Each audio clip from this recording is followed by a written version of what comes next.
ने सिखलाया इस्लाम पे मर जाना। आज के लोग एंटीबायोटिक के पीछे सुनो जयदीन साईं चार কথা বলা হলো ইমামে হুসেন পাকের পোতা নবী পাক কে বলে নবী পাকের ইলমে গায়েব কেউ বলে আল্লাহ ছাড়া নাকি নবী কিছু জানেন না গুপ্ত খবর। अरे इमाम हुसैन का शहीद होते फातिमा तो ज़हरा हो जाता इमाम हुसैन शहीद होते बोले ज़ैनुल आबिदीन रज़ी अल्लाह ताला ने चले जय शरीफ नबी पाक सल्लल्लाहु ताला अलैहि वसल्लम एक साहबी चार साहबीদের মধ্যে সবথেকে বেশি বয়স যিনি পেয়েছিলেন তার নাম কি হযরত জাবির আব্দুল্লাহ আনসারী রাদিয়াল্লাহু তাআলা আনহু সবথেকে লম্বা উমর পেয়েছিলেন সবথেকে বেশি বয়স নবী পাকের 1.5 লাখ সাহাবীর মধ্যে কত সাহাবী জোর সে 1.5 লাখ সাহাবীর মধ্যে সবথেকে বেশি বয়স কার হয়েছিল হযরত জাবির রাদিয়াল্লাহু তাআলা এটা নবীর দোয়া ছিল নবী বলেছিল এই জাবির তুমি লম্বা হায়াত পাবে আর আমার একটা খানদানের বাচ্চার সঙ্গে তোমার দিদার হবে তখন তুমি আমার সালামটা আমার খানদানের বাচ্চাকে পৌঁছে দেবে। নবীর পরে ইমাম হুসেনের পরে হযরত জাইনুল আবেদিনের পরে ওনার ছেলে হযরত জাইদ 16 বছরের জওয়ান যখন ওই সাবের রাদিয়াল্লাহু তাআলা খবর পেলেন যে নানার একমাত্র একটা সাহাবী বেঁচে আছে এখন হায়াতে আছে তো উনি মুলাকাত করতে যাবেন খ্বাহিশ করে তো বলে চলো তো হযরত জাবের রাদিয়াল্লাহু তাআলা তখন 150 প্লাস কাছাকাছি 150 উনি বিস্তারে আছে ওই মত অবস্থায় 14 বা 16 বছরের জওয়ান নবীর খানদানের ইমাম হোসেনের পোতা যখন মুলাকাত করতে এসেছে না দরজায় ধাক্কা দেওয়ার পরে বলছে কে আপনি বলে আমি নবীর ঘরানা জায়েদ শহীদ মুলাকাত করতে এসেছি জাইনুল আবেদিনের ছিলেন তখন হযরত জাবের রাদিয়াল্লাহু তাআলা যিনি শরীর খারাপ বিছানায় আরাম করছিলেন তিনি ওনার ছেলেকে ডেকে বললেন যে আমাকে দাঁড় করাও বলো মেসেজ নিন নবী আমার বলছেন মা আনা আমি এবং আমার সাহাবীর অনুকরণ करने वाला नहीं कामयाब সাহাবীদের শ্রদ্ধা দেখুন নবীর খানদানের 150 বছর শরীর খারাপ বিছানে 150 বছরের লোক নয় সাহাবী আর সাহাবীর দরজা কি 1 সেকেন্ডের সাহাবী যদি কেউ হয় নবীর হাতে কলমা পড়েছে নবীকে চোখে দেখেছে 1 সেকেন্ড পরে মৃত্যু হয়ে গেছে ফজর পাইনি জোহর পাইনি আসর পাইনি মাগরিব পাইনি ঈশা পাইনি রমজান পাইনি যাকাত দেওয়ার সময় পাইনি তবুও বড় পীর আব্দুল কাদেরের থেকেও বেশি মর্তবা 1 মিনিটের সাহাবীর মর্তবা কুতুবের থেকে তো এই সাহাবী রাসূল 1 মিনিটের নয় 150 বছরের সাহাবী জলিলুল কদর সাহাবী হযরত জাবের রাদিয়াল্লাহু তাআলা অনেক হাদিস আছে তো ইনি ওনার ছেলেকে ডেকে বলছে আমাকে দাঁড় করাও তাজিম করব আমি দাঁড়িয়ে ছেলে বলছে আপনার মাথা খারাপ আপনি একজন সাহাবী তারপরেও আপনার বয়স এত আপনার শরীর খারাপ আর এই 14 বছরের একটা জওয়ান ছেলের জন্য আপনি এত বয়স্ক নবীর সাহাবী আপনি একে দাঁড়িয়ে প্রমাণ করবেন তো হযরত জাবের ছেলেকে বলছে যে তোমার নজরে এটা 14 বছরের জওয়ান লাগছে আমার নজরে তো এটা মুহাম্মদুর রাসূলুল্লাহ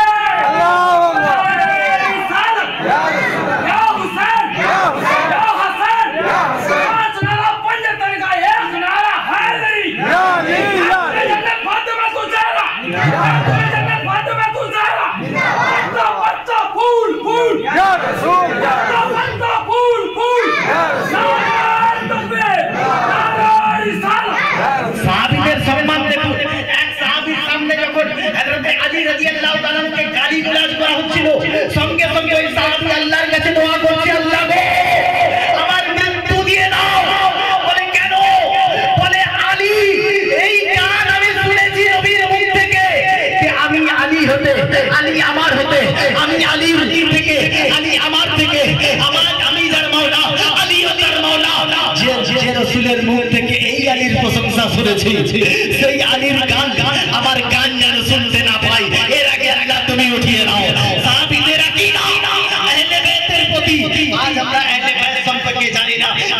সুন্নি বলে দাবি করি, আহলে বাইত সম্পর্কে জানি না। আমরা মাসলাকি আলা হযরতের নারা লাগাই। আরে আলা হযরতের মিশন দেখো, আলা হযরতের আব্বা হযরত নবী আলী খান আলম নশরাহ লাগার তাফসীর লিখনে वाला উনি লিখেছেন যে কেউ যদি দুনিয়াতে নবীর খানদানকে রেসপেক্ট না করে, নবীর খানদানকে শ্রদ্ধা না করে, নবীর খানদানকে ইজ্জত না দেয়, কিয়ামতের দিন তার কপালে পরিষ্কার ভাবে লেখা থাকবে এই ব্যক্তি আল্লাহর রহমত থেকে 1000 কিলোমিটার দূরে। বুঝতে পারলেন? হযরত ওমর ফারুক তো হাদিস বর্ণিত আছে, যে হাদিসে হযরত আব্বাস রাদিয়াল্লাহু তাআলা বলছেন, আর অনেক সাহাবী যারা তিরমিজিতে আছে, আবু দাউদে আছে, নাসাই শরীফে আছে, যেটা বলছেন যে আল্লাহর নবী বলেছেন কেউ যদি কাবা ঘরের মধ্যে মাকামে ইব্রাহিম জানেন কাবার মধ্যে আছে, যেখানে দাঁড়িয়ে ইব্রাহিম নবী কাবা ঘরটা নির্মাণ করেছিল, ইব্রাহিম আলাইহিস পায়ের মাকামে ইব্রাহিম, ওইখানে গিয়ে কাবার মধ্যে হাতিমে কাবার মধ্যে গিয়ে মাকামে ইব্রাহিমে কেউ যদি হালাতে নামাজে ইন্তেকার করে, আল্লাহ নবী বলেছেন তবুও সে জান্নাত যাবে না যদি তার অন্তরে মুস্তাফার আলের মহব্বত না থাকে। সুবহানাল্লাহ, বলো জি লাগি ইয়া রাসূলুল্লাহ। পুরি ঘটনা আছে যে নবীর আওলাদকে কেউ যদি দাঁড়িয়ে সম্মান না করে, আল্লাহ তাকে এমন রোগ দেবে যে দুনিয়াতে তার ইলাজ হবে না, তার ট্রিটমেন্ট হবে না। আমরা তো সকলেই কেউ জিসমানি থেকে রুগী হয়েছে, কি হয়েছে, কেউ রুহানিতে রুগী আছে, পয়সা ইনকাম করার পরেও চেন নেই, এত দৌলত থাকার পরেও চেন নেই, ফ্যামিলিতে চেন নেই, বাড়িতে চেন নেই। এগুলোর মেইন মাকসাদ হচ্ছে আমাদের জিন্দেগি ইমাম হোসেনের কিরদারে নয়। বলো সুবহানাল্লাহ,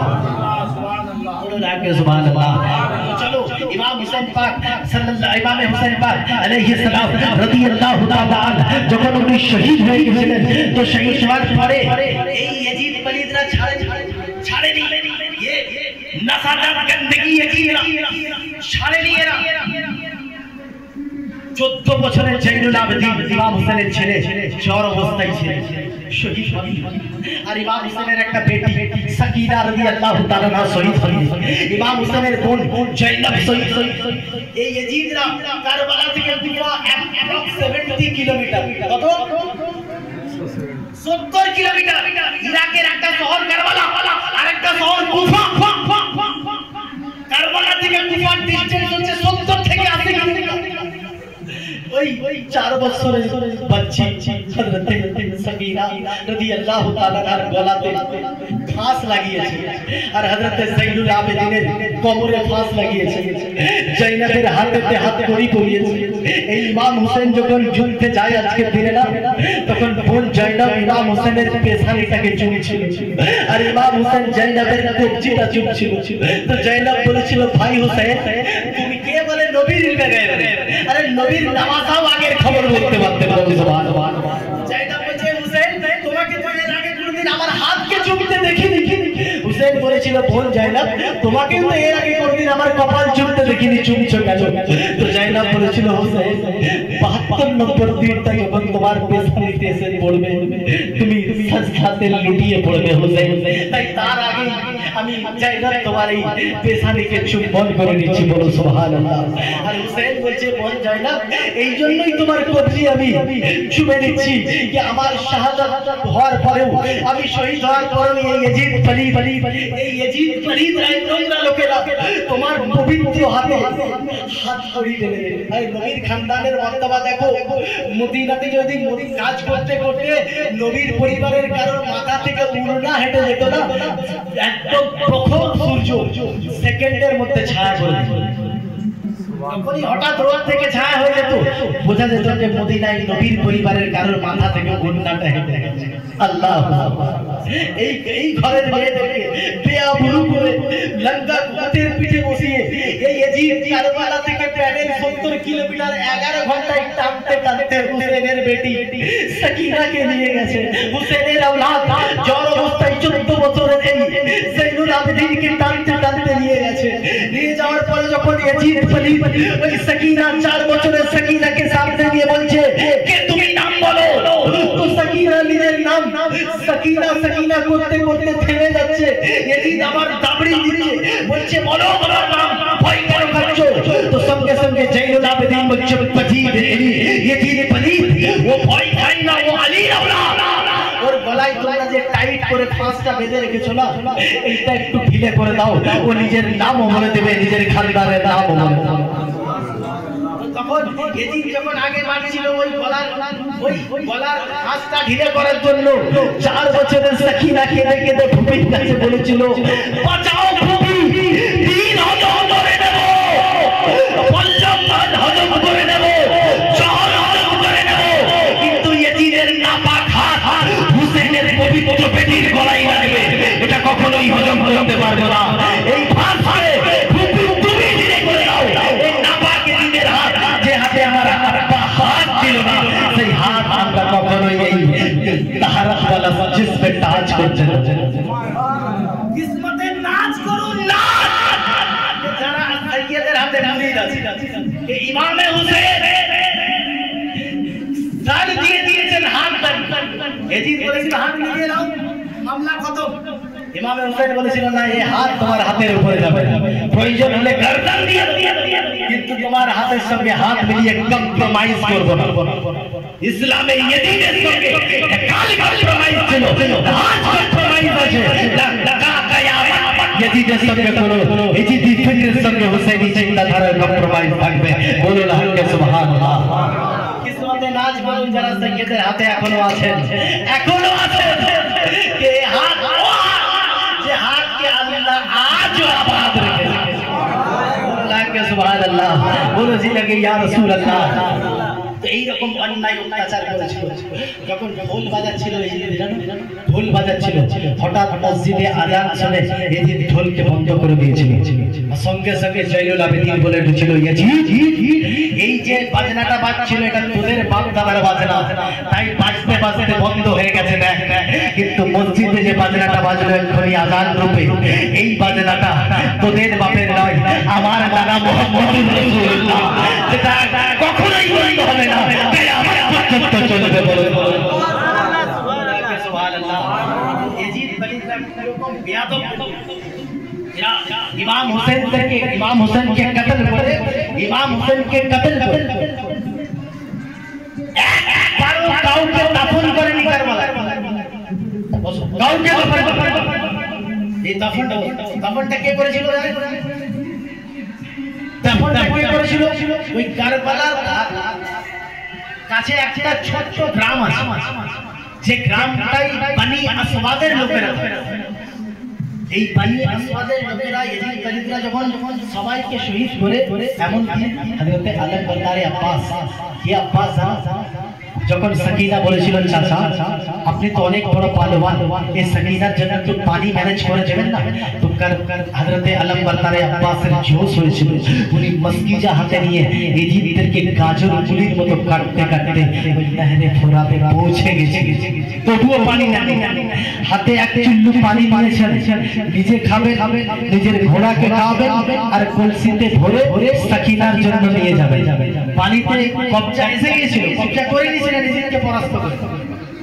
যখন হাতে পানি তুললেন হযরত আলম বরদারে আব্বাস, 6 মাসের হুসেনের বেটার কথা ইয়াদ এসে গেল যে এখনো পর্যন্ত সাকিনা ও আলী আসগর পানি পান করেনি, আমি তো বয়সে অনেক বড়, আমি কি করে পানি পান করব? পানিটা আবার ফোরাত নদীতে ফেলে দিল। নিজের ঘোড়াকে বলছে, এই আমার ঘোড়া তুই তো পানি পান করে নে। ঘোড়া ঘোড়ার ল্যাঙ্গুয়েজে বলছে যে আমি বেওয়াফাদার নই, আমি গদ্দার নই, আমি ওয়াফাদার ঘোড়া, আমার আকা হুসেন বাচ্চা পানি পান করেনি, আমি হতে পারি জানোয়ার, আমি ততক্ষণ পানি পান করবো না যতক্ষণ আকা হুসেনের খিদমতে পারি না। সুবহানাল্লাহ।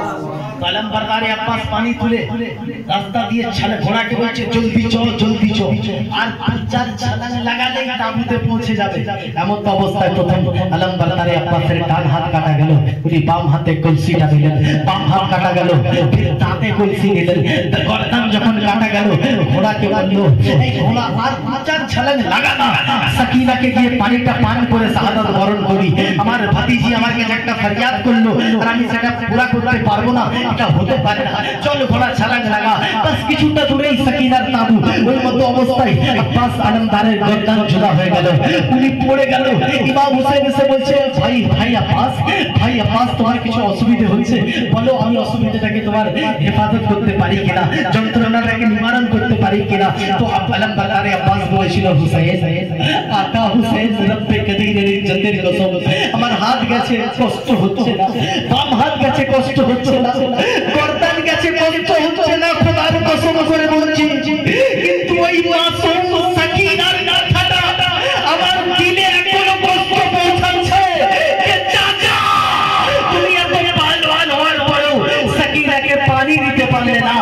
এই হুসেন আমার জিসমে এত খুন বয়ে যাচ্ছে, রব্বে কদিরের ইজ্জতের কসম আমার কোনো কষ্ট হচ্ছে না, কিন্তু সাকিনাকে পানি দিতে পারলাম না, এই কষ্ট নিয়ে আমাকে দুনিয়াতে যেতে হচ্ছে।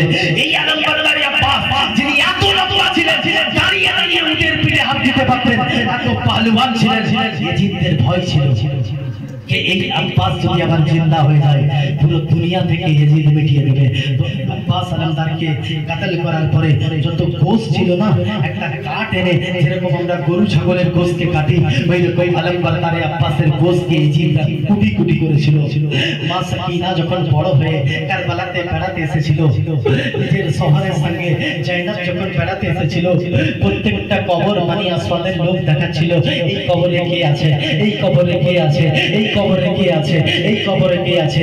তো একটা কবর খুলেছিল যেখানে মাঝখানে হুসেনকে দেওয়া হয়েছিল, ডান দিকে আলী আকবরকে দেওয়া হয়েছিল বড় ছেলে, বাম দিকে আলী আকবরকে দেওয়া হয়েছিল। তিনজনের লাশ একটা কবরে, তার 8-10 ফুট দূরে আরেকটা বড় কবর খোলা হয়েছিল, যেখানে 65 জন আহলে বাইতকে দাফন করা হয়েছে। কতজন? 65 আর 3 কত হলো? হ্যাঁ ছিল কত কারবালায়? 72। ওই 68 জনের পরে, ওই 65 পরে আরো 10-12 কিলোমিটার দূরে ওয়াহিদ একটা কবর, যেটা একদম ছোট্ট। তো সাকিনা বলছে এত বাচ্চা আহলে বাইতের কোন বাচ্চা যে এত বাচ্চা শহীদ হয়েছে, এটা কি আমার ভাই আলী আসগরের কবর? এটা কি সাকিনা আলী আসগরের কবর না আহলে বাইতের কোনো গোলামের কবর? তো ওই বনি আশওয়াদের লোকেরা বলেছিল যে শোনো, এটা কোনো বাচ্চার কবর নাই, বলকে এটা কারবালার ধরতি, সবথেকে পাহলওয়ান, সবথেকে শক্তিমান ছিল সেই আলম বারদারে আব্বাসের কবর। সঙ্গে সঙ্গে সাকিনা বেহুশ হয়ে, আরে আমার ভাইজান তো এত বড় চেহারা মালিক, তার কবরটা তো ছোট। বলে হ্যাঁ আমরা এর গোশকে জমা করে করে একটা থলির মধ্যে ভরে ভরে এই কবরে দিয়ে কবরটাকে ছোট করেছিলাম। ইয়াজিদ ফারিদরা গোশকে ফুটি ফুটি করেছিল। তার 12 কিলোমিটার দূরে একটা কবর, যাকে দুনিয়া হাবিব ইবনে মাজাহির বলেছিল, যে ছোট্ট অবস্থায় ইমাম হুসাইনের পায়ের ধুলি দিয়ে মুখে মেলেছিল বলে নবী ওই বাচ্চাটিকে 1000-600 বার চুমু খেয়েছিল। সাহাবীরা বলেছিল ইয়া রাসূলুল্লাহ, এটা কার বাড়ির বাচ্চা যাকে আপনি এত চুম্বন দিচ্ছেন? যদি বলছেন আমি কারোর বাড়ি দেখবো না, এই আমার হুসেনের সঙ্গে প্যার করেছে, তাই আমি নবী একে প্যার করে দিচ্ছি। বলো সুবহানাল্লাহ। বুঝতে পারছেন? হাবিব ইবনে মাজাহির দুনিয়াতে যাকে বলে, তাহলে কত হলো?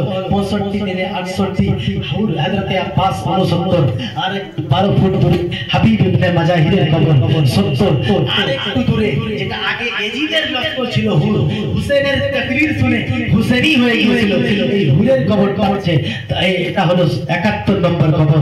আরেকটা কবর আছে একটা, যেটা কুফার রাস্তায় যেতে যেতে পড়বে, সেটা হযরতে মুসলিম ইবনে আকিলের একটা ছেলে হযরতে আউন মুহাম্মদ এক ভাই হযরতে আউন রাদিয়াল্লাহু তাআলার কবর আছে। দেখুন কারবালার মাঠে ইয়াজিদিরা এইরকম ব্যবহার আহলে বাইতের সঙ্গে করেছিল। তারপরে আহলে বাইতের ব্যবহার দেখুন, যখন মুক্তার সাকাফি ইয়াজিদদেরকে ধরে ধরে কাটছিল, ওই অবস্থায় ইয়াজিদের সিপাহ সালার ইবনে জিয়াদ যার নেতৃত্বে কারবালা হয়েছিল, ও হাঁপতে হাঁপতে গিয়ে একটা তাঁবুতে পর্দা হাঁটিয়ে দেখছে একজন কোরআন পড়ছে। বলছে এই কোরআন পড়নেওয়ালা, আমি বড় প্যাসি, আমাকে পানি পান করাবে? বলে হ্যাঁ। উনি কোরআন বন্ধ করে পূজা থেকে পানি ঢেলে 1 গ্লাস দিল। খাওয়ার পরে বলছে আর 1 গ্লাস দিন না, আরো 1 গ্লাস দিল। খাওয়ার পরে বলছে এখনো তৃষ্ণা মেটেনি, আরো 1 গ্লাস দিন না। যখন 3 গ্লাস দিচ্ছে আর মনে মনে ভাবছে এ বোধহয় আমাকে চিনতে পারেনি, তো জয়নুল আবেদিনকে বলছেন এই নবীর ঘরের বাচ্চা, তুমি কি আমাকে চিনতে পারোনি? বলছে তোকে আবার চিনতে পারবো না ইয়াজিদ খালিদ, তোর নেতৃত্বে আমি আমার পরিবারকে নিজের চোখের সামনে আগুনে জ্বলতে দেখেছি, নিজের চোখের সামনে খুন হইতে দেখেছি, তুই নিজে হাতে আমার ভাই দাদাকে হত্যা করেছিস, তোকে আবার চিনবো না। বলে তারপরেও আপনি আমার সঙ্গে এত সুন্দর ব্যবহার করছেন। তো জাইনুল আবেদিনের জবাব ছিল, কারবালার মাঠে আমরা তোদের মেহমান ছিলাম, আর এখন তুই আমার মেহমান। আমি আমার মেহমানের সঙ্গে আমার বংশে যেটা রীতি সেই রীতি মেনে চলছি, আর কারবালার মাঠে তোরা তোদের রীতিটা আমাদের সঙ্গে দেখিয়েছিস। বুঝতে পারছেন? এই কারবালার মাঠ করার পরে আজ ইসলাম কে বলছে খাওয়ালে কবে যাবে? শুনুন, হুসেইনি জিंदगी আপনার, खुदार कसम गैर मुसलमानরা আপনার দিওয়ানা। মাযহাব খাওয়ান আজকের দিনে হিন্দু মুসলমান জৈন খ্রিস্টান সবাইকে খাওয়ান নামে হুসেনের ইনশাআল্লাহ। এই হুসেনিকে হযরতে জাইনুল আবেদিন মদিনাতে গিয়ে জুটো কাজ করেছে। মদিনাতে গিয়ে উনি মদিনাতে যাওয়ার ইতিহাস অনেক বড়। উনি কারবালার মাঠে না লাঙ্গা উঠে দেখছে আর কেউ নেই, আমি মদিনাতে ফিরবো কি করে? তখন আরবিতে একটা নাম লিখেছিল, এই কারবালার নেই তো আমার কেউ সাহারা, এই কারবালার হাওয়া যদি তোরা মদিনায় যেয়ে থাকিস তো আমার নানাকে বলে দিবি আমি বেওয়ারিস হয়ে গেছি, আমি জাইনুল আবেদিন একা কুফাতে পড়ে আছি, নানা যেন লোক পাঠিয়ে আমাকে মদিনায় তার পায়ের কাছে ডেকে নেয়। যার আরবিটা হচ্ছে ইন্নিল তাইয়ারি হাসসাবা ইয়াউমাল ইলা বাল্লিগ সালামি রাবজাতান রাওজাতান ফীহাম নবিয়্যুল মুহতারাম। এই মদিনার হাওয়া, এই কারবালার হাওয়া যদি মদিনায় যায় তো নানাকে গিয়ে বলিস অনেক বিসর্জন দিয়ে দিয়েছি, এই জাইনুল আবেদিনকে নানা যেন মদিনায় ডেকে নেয়। তো আল্লাহর দয়া হলো, নবীর দয়া হলো, ওই জাইনুল আবেদিনকে মদিনায় নবী মুস্তাফা ডেকে নিলেন। তো মদিনায় গিয়ে জাইনুল আবেদিন প্রথম কাজ করেছিলেন লঙ্গর খানা করেছিলেন, সবাইকে খাওয়া। দ্বিতীয় কাজ মাদ্রাসা করেছিলেন। তো এই জাইনুল আবেদিনের লঙ্গর খানায় একজন এসেছিল, যেটা 3 দিন জাইনুল আবেদিনের লঙ্গর খানায় রাত দিন ছিল, জামাই খাতি করা। তারপরে যখন যাচ্ছে না তখন বলছে ওই ব্যক্তিটি যখন বাড়ি যাবে না তখন আমি জাইনুল আবেদিন আমার সঙ্গে মুলাকাত করে যেতে হবে।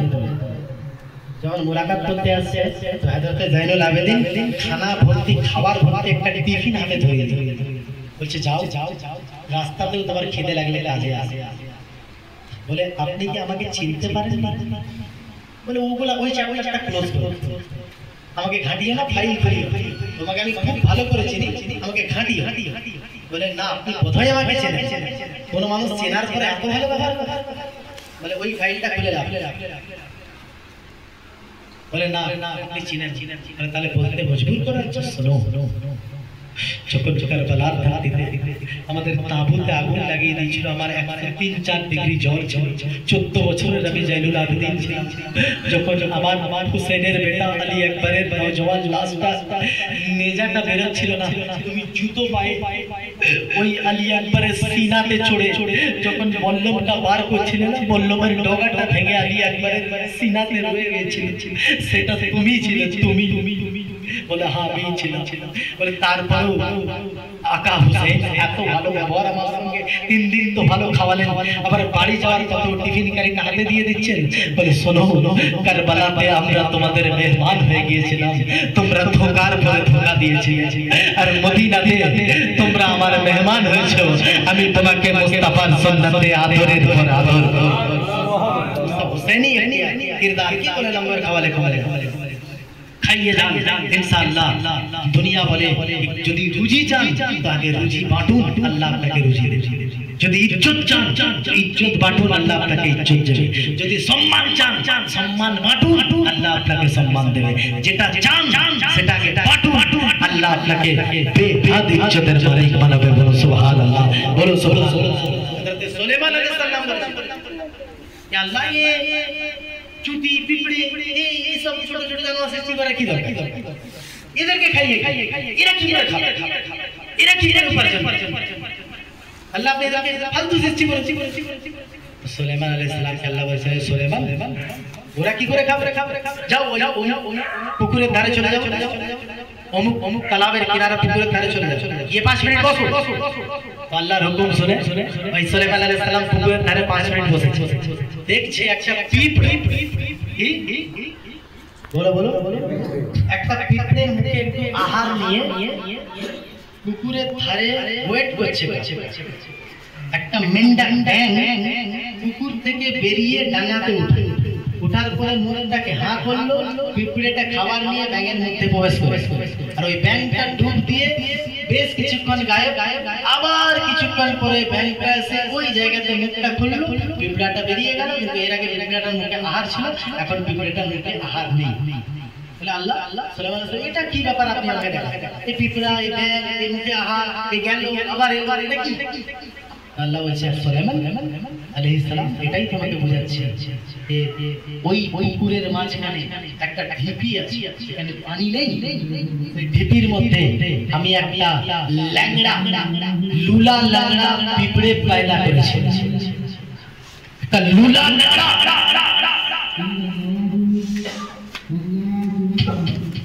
একটা লুলা পিঁপড়ে পয়দা করেছি।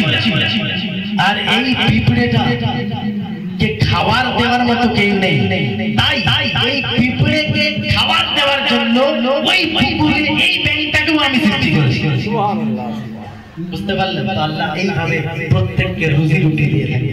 বলেছিলাম না হযরতে ইব্রাহিম বিন আদম একটা বুজুর্গ হজে যেতে যেতে রাস্তায় দেখছেন যে একজন হিন্দু নন মুসলিম কিছু চিনি কিছু আটা নিয়ে পিঁপড়েকে খাওয়াচ্ছে। তো ইব্রাহিম বিন আদম বলছে, তুমি যেটা কি এই যে কাজ করছো, তুমি কি সওয়াব পাবে? তুমি তো ভূত পূজা করো, তুমি তো অগ্নি উপাসক, তুমি তো পাথরের ফলে তোমার পিঁপড়ে খাইয়ে লাভ, তোমার কিছু ফায়দা হবে না। তো পিঁপড়েকে চিনি খাওয়ানে वाला ব্যক্তি নন মুসলিম বলেছিল, আমার কিছু ফায়দা হোক আর না হোক, পিঁপড়ের পেটটা তো ভরছে, এটাই অনেক।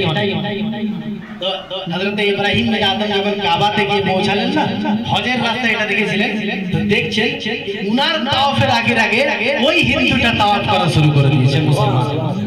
বুঝতে পারছেন? তো আল্লাহ কুকুরকে পানি খাওয়ানোর জন্য, পিঁপড়েকে খাওয়ানোর জন্য যদি আল্লাহ তকদীর চেঞ্জ করে দিতে পারে, তো ইনসানের মাযহাব থেকে নয়, ইনসান থেকে আপনি খাবার ইন্তজাম করেন, আল্লাহ আপনারও কিসমত চেঞ্জ করে দেবে। সুবহানাল্লাহ। পারলে গরিবের বিয়েতে 20 কিলো চাল নিয়ে পৌঁছে যান, 20 কিলো চিনি নিয়ে পৌঁছে যান, মনে নিয়ত থাকবে এটা ইমাম হোসেনের জন্য, ইমাম হোসেনের শানে আমি পাচ্ছি। আল্লাহ আপনার রিজিকে বেপনাহ বরকত আতা করবে। সুবহানাল্লাহ। হাদিস শুনেন আহলে বাইতের সাথে, আবু দাউদ শরীফ, নবী বলেছেন 3 ধরনের লোকের সাফাত আমি করব। এটা সাফাত মানে কি? सफात माने की जोर से बोलो, सफात माने अल्लाह की कियामत दिन জান্নাত দুনিয়া সব আল্লাহই দেবে। আল্লাহর কাছে সেদিন অন্য কোন নবীর সফাত সুপারিশ চলবে কেবলমাত্র আমার নবী, আর অন্য কোন নবীর সফাত কেবলমাত্র আমার নবী। তো আল্লাহর নবী বলেছেন যে 3 ধরনের লোকের শাফাআত আমি করব, कि যে আমার এবং আমার আহলে বাইতের সঙ্গে সদা সর্বদা থাকবে, হুসনে সুলুক করবে, তার শাফাআতের দায়িত্ব আমি নবী নিলাম। বলো 2 নম্বর, যে আমার আহলে বাইতের সঙ্গে হর মুশকিলে ইমদাদ করবে, তার শাফাআতের দায়িত্ব আমি নবী নিলাম। যে আমার আহলে বাইতের সঙ্গে দিল থেকে এবং বাহ্যিক সুন্দর ব্যবহার করবে, আল্লাহ নবী বলেন তার শাফাআতের নিশ্চয়তা আমি নবী।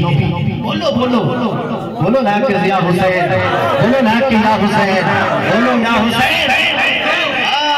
হিন্দু শায়ের মাথুর লখনবী বলেছিল कि যখন দেখব আমি মুসলমানের মধ্যে জজবা খোলা, তখন আমি হোকে হিন্দু নারা লাগাऊंगा इमाम हुसैन, मैं होके हिंदू नारा लगा दूंगा इमाम हुसैन। বুঝতে পারছেন? বলো না কে সুবহানাল্লাহ। শুনো সাল্লাল্লাহু তাআলা আলাইহি ওয়া সাল্লাম 5-7 মিনিট আপনাদের কাছে কিছু কিমতি কথা বলে দিচ্ছে, শোনো। কে আহলে বাইতের রেসপেক্ট যদি আপনি না করেন, আপনি ঈমানদার। ঈমান না থাকলে কোনো আমল হবে? ঈমান একজন গ্যার মুসলমান যদি 10,000 নামাজ পড়ে, নামাজ হবে? রোজা হবে, হজ হবে, যাকাত হবে। এইগুলোর জন্য সর্বপ্রথম ঈমান মুকাম্মাল হওয়া জরুরি।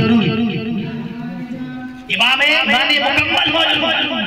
আচ্ছা, কোরআন বলছে, সূরার নাম সূরা বনী ইসরাঈল, পারা নাম্বার 15, নোট করুন।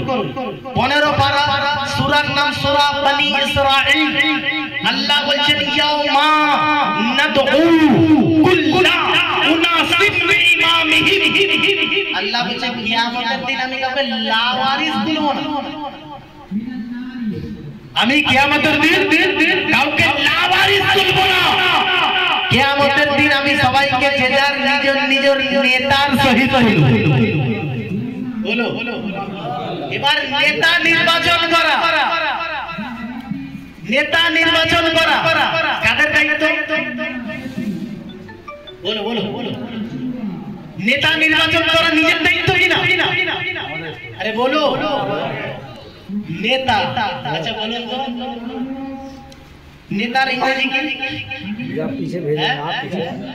আচ্ছা, কদুকে আরেকটা ভাষা লাও আছে।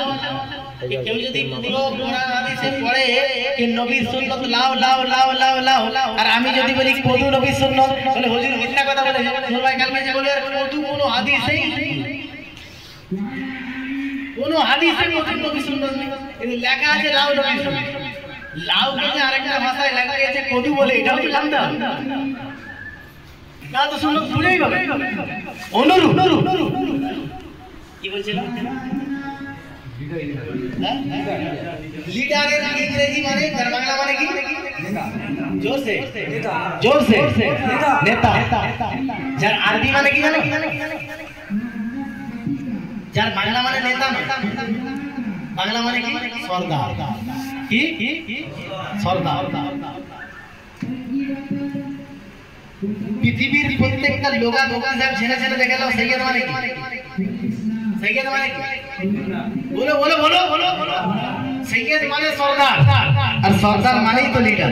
এই জন্য তো ইমামে ইশক মোহাম্মদের আব্বা জান হযরত নবী আলী খান এত বড় আল্লাহর ওলি, মুরিদ আব্বার হাতে হননি। দাদা এত বড় আল্লাহর ওলি, মুরিদ দাদার হাতে হননি। হয়েছে মারে হারাম মুকদ্দাসাতে নবীর খানদানের হাতে দিয়ে বলেছেন, ইলাহি দো জাহানে তু খাদিমে আলে রাসূলুল্লাহ কর, আলে রাসূলে মুক্তদা কর। বলো না কে সুবহানাল্লাহ। বুঝতে পারলেন? নির্বাচন করে নিন নেতা এখন। আচ্ছা বলুন, ফিউচারে কেউ যদি সিএম বা পিএম এর কাছের লোক হয়, আগে থেকে তার কাছে চলে যাওয়া ভালো না পরে সেই সময় যাওয়া ভালো? সেই সময় যদি পাত্তা না দেয়। এখন যদি তোমার সঙ্গে ওই ব্যক্তির ভালো সম্পর্ক থাকে, আর কনফার্ম যদি ওই ব্যক্তি সিএম এর একদম নিয়ার বা পিএম এর নিয়ার লোক হয়, তাহলে সম্পর্ক ওই ব্যক্তির সঙ্গে তোমার মজবুত করা দরকার না ঢিলে করা দরকার? अरे जोर से और जोर से আমরা কত বেওকুফ कि কিয়ামত এটা কোনো থিওরি নয় कि যে যার মতো সে তার বলবে, এটা প্র্যাকটিক্যাল। কিয়ামত ততক্ষণ পর্যন্ত হবেই না ততক্ষণ পর্যন্ত পুরো দুনিয়ার লিডার নবী বংশের কোনো লোক না হয়। সেটা কে হবে? नाम हबे मोहम्मद, अलकाब हबे इमामे महदी, बापेर नाम अब्दुल्लाह। बोलो ला के सुभान नबीर खानदान প্রায় 40 থেকে 70 বছর দুনিয়াতে রাজ পুরো মুমিনের নেতা হবে, তারপরে আল্লাহ দুনিয়াকে নেবেন। তার আগে दुनिया के चाक्षुष अल्लाह प्रैक्टिकल देखिए दिखे जाए कि दुनियार हकीकी लीडर नबी हकीकी लीडर नबी वारिस। बोलो ला के सुभान अल्लाह, बोलो जी लगे या रसूल अल्लाह। एक बार दुरूद पाक पढ़ने अल्लाहुम्मा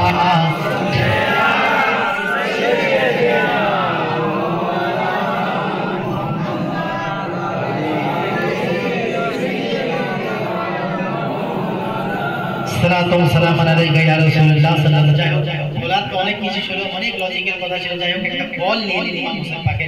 ইমাম হোসেন বলছে যে কোনো হাজতমন্দ ব্যক্তি মানে জানেন? হ্যাঁ, হাজতমন্দ ব্যক্তি কোনো ব্যক্তি যার জরুরত আছে কোনো জিনিস,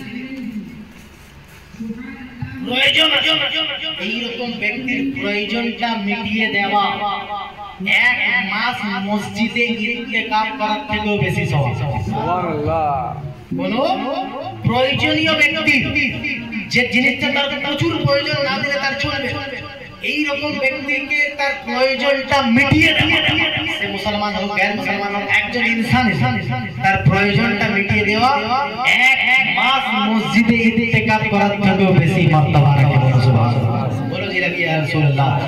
ইসলামী কিরদার আপনি খোদার কসম যেরকম গরিব নামাজের কাছে হোলসেল কলমা পড়েছিল ওইভাবে আপনাদের পিছনে পিছনেও মাযহাব দেখবে না, অটোমেটিক পিছনে পিছনে দৌড়াবে।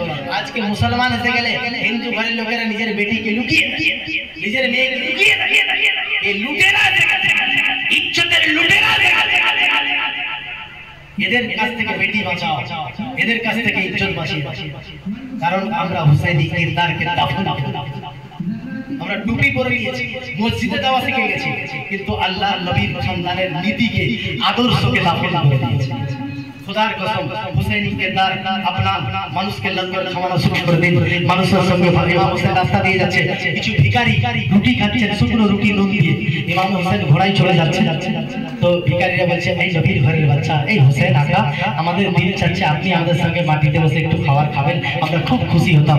ইমাম হোসেন সঙ্গে সঙ্গে ঘোড়া দাঁড় করিয়ে ওই ভিখারি যাদের পাশে বসতে আমরা ঘৃণা করি, ওই ভিখারিদের পাশে বসে রুটি খেয়ে নিয়ে হোসেন বলছে আমি এক্ষুনি বাড়ি থেকে খেয়ে এসেছি, খাবার আমার প্রয়োজন ছিল না, কিন্তু তোমাদের দিল রাখার জন্য আমি হোসেন রুটিটাকে খেয়ে নিই।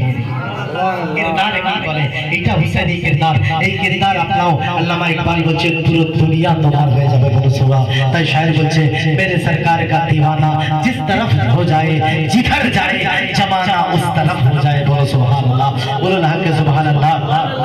এই কিরদার আপনার আলহামদুলিল্লাহ। একবার তার কে বলো ইয়া রাসূলুল্লাহ। তো বলার অনেক কিছুই ছিল, তো পরে ইনশাআল্লাহ বলবো। অনেক ইন্টারেস্টিং ওয়াকিয়া আছে যেটা আমরা কখনোই শোনানো হয়, এগুলোও পলিটিক্স, এগুলোও পলিটিক্স। যদি শুনিয়ে দেয় নবী বংশের মারতাবা, তাহলে মানুষ নবী বংশের দিকে ফিদা হবে। আরে 1 কোটি টাকা দিয়ে তুমি তোমার ছেলেকে নবীর খানদান বানাতে পারো? ইঞ্জিনিয়ার, ডক্টর, মাস্টার আলফাবেট বানাতে পারবে? নবীর খানদান তো এটা ফজলে মাওলা বলো সুবহানাল্লাহ। আল্লাহ যার উপরে ফজল করেছে সেই নবীর খানদান হয়। বলো না সুবহানাল্লাহ। বলো ইয়া হুসাইন।